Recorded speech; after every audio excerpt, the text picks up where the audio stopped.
Pandita Ramabai Indian feminist thinker, जिनके बारे में आज की इस वीडियो में डिटेल से बात करूंगा कि रमाबाई के क्या फेमिनिस्ट थॉट थे, क्या उनके आइडियाज़ थे और उन्होंने किस प्रकार से ग्राउंड पर महिलाओं के उत्थान के लिए काम किए। और उनके जो आइडियाज़ थे वो इतने ज़्यादा रिवोल्यूशनरी हैं कि उनको हम वेस्टर्न के जो फेमिनिस्ट थिंकर हैं उनके साथ में भी कंपेयर कर सकते हैं। और एक्चुअली क्या रीज़न रहा कि रमाबाई पंडित ने high cast Hindu women book लिखी। वैसे तो समाज में हर कास्ट में महिलाओं की सिचुएशन खराब रही, लेकिन उन्होंने क्यों high cast Hindu women book लिखी। इनका जन्म एक ब्राह्मण परिवार में हुआ। इनके पिताजी संस्कृत के और हिंदू जितने भी पुराण हैं, महाग्रंथ है, रामायण महाभारत वेद उपनिषद इनके जानकार थे। तो इन्होंने इनकी पत्नी को और इनकी बेटी मतलब कि रमाबाई को इनके बारे में डिटेल से समझाया। ये सारी चीज़ें जान करके पढ़ करके रमाबाई को लगा है कि समाज में तो महिलाओं को यूं ही उत्पीड़न किया जाता है। इनको लगा है कि जो पेट्रियार्क की सोच है वो बहुत ज़्यादा गलत है। तो इन्होंने इस दिशा में काम करना शुरू कर दिया कि महिला भी पुरुषों के समान है, उनकी भी प्रगति होनी चाहिए। उनको जो हीन दृष्टि से समाज में देखा जाता है, उनकी जो इतनी दुर्दशा है उसको ख़त्म करना चाहिए। इनके जो आइडियाज़ रहे वो केवल किताबों में या फिर केवल कहने भर के नहीं थे, बल्कि इन्होंने ग्राउंड पर काम करने के साथ साथ में खुद पर भी अप्लाई किया था। उस समय बाल विवाह बहुत होता था, लेकिन इन्होंने 20 वर्ष तक शादी नहीं की। उस समय इंटरकास्ट मैरिज नहीं होती थी। आज के समय में भी आप देखते होंगे ये प्रॉब्लम है। तो इन्होंने एक क्षुद्र जाति के बंगाल के एडवोकेट थे, उसके साथ में इन्होंने शादी की, लेकिन दुर्भाग्य ये रहा कि 2 साल बाद ही उनकी डेथ हो गई। इन्होंने 1882 में कई सारे समाज सुधारकों के साथ में मिलकर के पूना में आर्य महिला समाज की स्थापना की, जिन्होंने महिलाओं के लिए बहुत काम किए। इन्होंने बेसिकली महिला पुनर्विवाह पर फोकस किया। उस समय बेसिकली होता ये था कि कम उम्र में लड़कियों की शादी बड़े बूढ़े लोगों के साथ में होती थी। तो जब उनकी डेथ हो जाती थी तो इन लड़कियों की सिचुएशन बहुत ख़राब हो जाती थी। इनको एक तरह की नरक में जीना पड़ता था। समाज का प्रेशर, बाकी सारी चीज़ें, इतनी प्रॉब्लम बढ़ जाती थी कि इनके लिए जीना बहुत ज़्यादा मुश्किल हो जाता था। तो रमाबाई ने बेसिकली सोचा कि इनके लिए काम करना चाहिए, इसलिए इन्होंने पुनर्विवाह वगैरह पर बहुत काम किया। और इसके साथ साथ में वो ये कहती हैं कि वैसे तो महिलाओं की सिचुएशन हर जाति धर्म में बहुत ख़राब है। इसके आप हिस्टोरिकल फैक्टर्स भी देख सकते हो। अगर आप हिस्ट्री को देखोगे तो आपको पता चल जाएगा।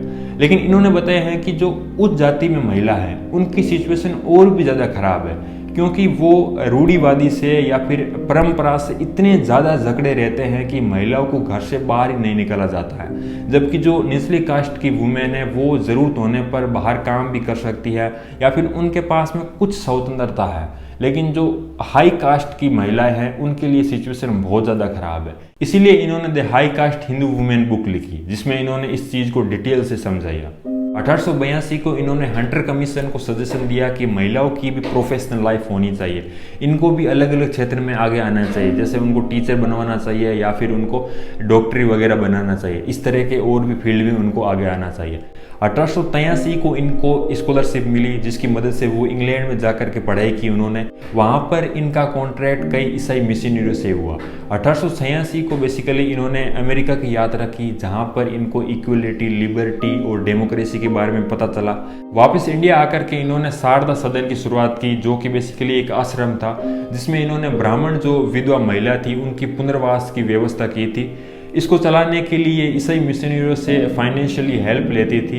इनके यहाँ पर कई क्रिटिसिज्म भी होते हैं कि इन्होंने खुद हिंदू धर्म को त्याग दिया और ईसाई धर्म को अपना लिया।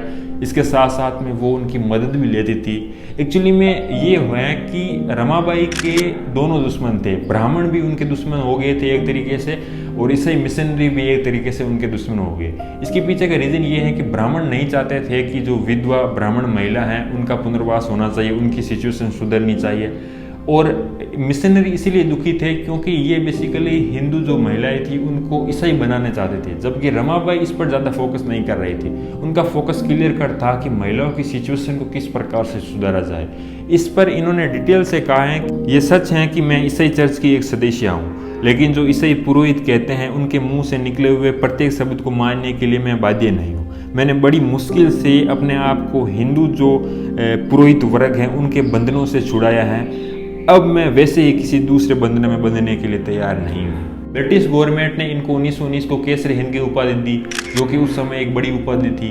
इनकी डेथ के बाद में डाक टिकट भी जारी किया था, जहाँ पर रमाबाई पंडित महिलाओं के उत्थान की बात करती है, उनके कल्याण की बात करती है, तो जाहिर सी बात होगी कि वो पेट्रियार्की के खिलाफ होगी। उन्होंने पेट्रियार्की को डिटेल में एक्सपोज किया। इन्होंने बताया है कि ये किस तरह की मानसिकता है, जहाँ पर पुरुषों को ऊंचे दर्जे का माना जाता है और महिलाओं को नीचे दर्जे का माना जाता है। इन्होंने अलग अलग एग्जाम्पल लेकर के बताया है कि जिस प्रकार से जो हमारे हिंदू धर्म में जो पुरुषार्थ हैं, धर्म अर्थ काम मोक्ष, ये क्यों पुरुषों के लिए है, महिलाओं के लिए क्यों नहीं है। और महिलाओं को हमेशा ये सिखाया जाता है कि उनका काम अपनी पति की सेवा करना है, उनको खुश करना है, चाहे अपने हैप्पीनेस को वो सेक्रीफाइस करे।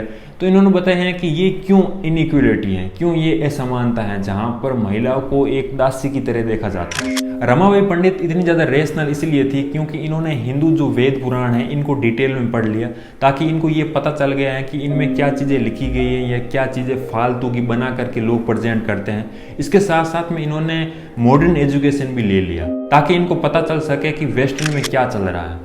इन्होंने बताया है कि पेट्रियार्की न केवल इंडिया में है बल्कि ऑल ओवर द वर्ल्ड में ये रही है। पूरी हिस्ट्री उठा करके आप देख लीजिए।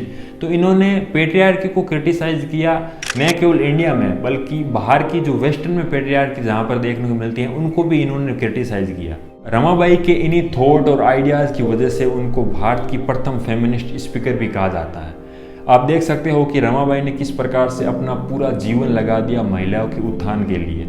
और आज हम देखते हैं कि महिलाओं की सिचुएशन समाज में आज भी उतनी ज़्यादा सुधरी नहीं है। आज भी हम देखते हैं कि किस प्रकार के डिस्क्रिमिनेशन होते हैं। लेकिन उम्मीद करते हैं कि पिछले 100-200 सालों में जिस तरीके से धीरे धीरे सिचुएशन सुधरी है, आगे आने वाले समय में ऐसा समय भी आएगा जहाँ पर महिला और पुरुष दोनों समान होंगे। दोनों में किसी भी प्रकार की इलॉजिकल इक्वलिटीज़ नहीं होगी, इलॉजिकल डिस्क्रिमिनेशन नहीं होगा। इस वीडियो में बताई गई बातें अलग अलग सोर्स से ली गई है और ये पूरी कोशिश की गई है कि मैं अपनी किसी भी प्रकार का ओपिनियन न दे करके अनबायस्ड तरीके से आपके सामने प्रेजेंट करूं। अगर इसके बावजूद भी किसी भी प्रकार की फैक्चुअली और कॉन्सेप्चुअली मिस्टेक हुई है तो आप उसे हाईलाइट कर सकते हैं। कमेंट में टाइमलाइन बता करके अपना सोर्स दे करके उसको हाईलाइट कीजिए। Thank you so much.